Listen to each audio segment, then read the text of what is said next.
Bien, vamos en este caso con un ejercicio de composición de funciones que entró en un examen de funciones de primero de bachillerato.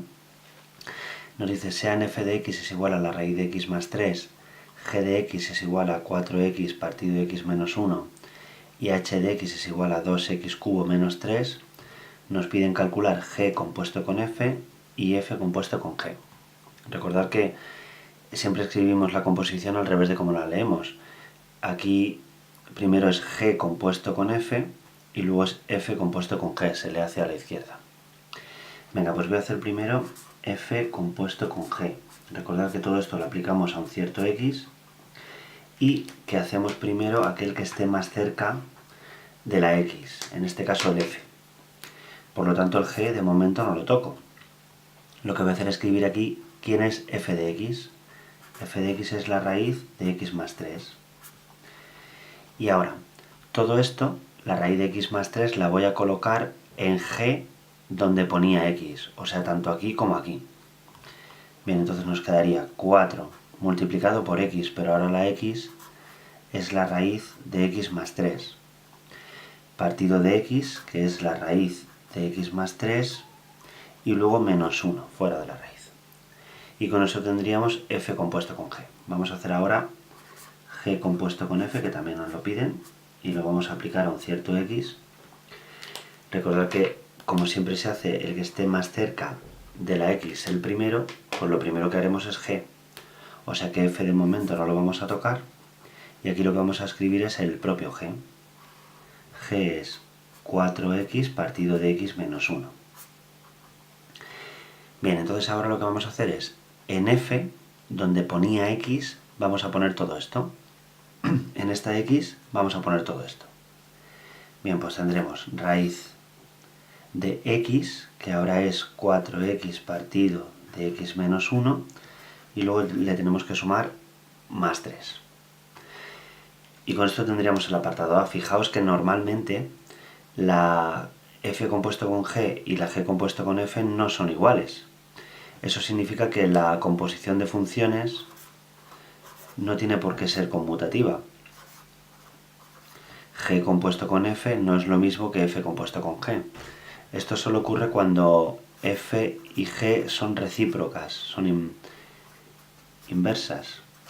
Entonces ya veremos a ver cómo sale. Bien, en el apartado B de este ejercicio nos piden que calculemos la inversa de la función h, que comprobemos el resultado y que hallemos su dominio.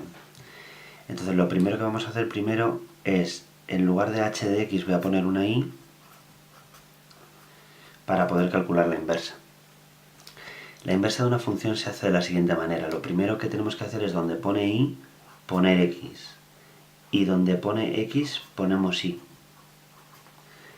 Bien, ese paso. Donde ponía y he puesto x y donde ponía x he puesto y. Y ahora tenemos que intentar despejar la y.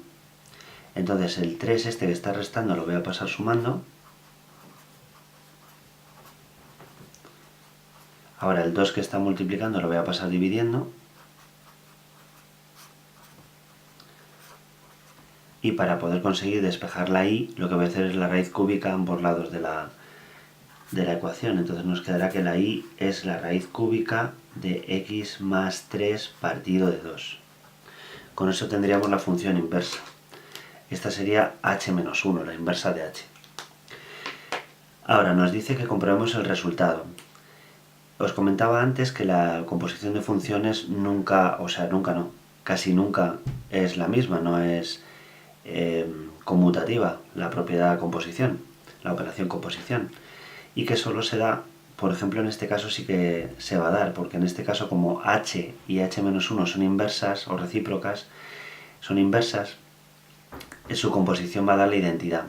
Entonces lo que vamos a hacer es comprobar que h compuesto con h-1 en un cierto x nos da el propio x, que es la identidad, y de esa manera habríamos comprobado que hemos hecho bien la inversa, ¿vale? Bien, entonces con la composición lo que vamos a hacer es primero el que esté más cerca de la el que esté más cerca de la x es el que hacemos primero. Entonces el h menos 1 aún no lo vamos a tocar y aquí lo que vamos a hacer es escribir quién es h. H de x es 2x al cubo menos 3. Y ahora todo esto lo vamos a poner donde pone x en la h menos 1. O sea, raíz cúbica de x, pero donde pone x ponemos 2x al cubo menos 3 y luego, vamos por aquí, más 3 y todo ello partido de 2.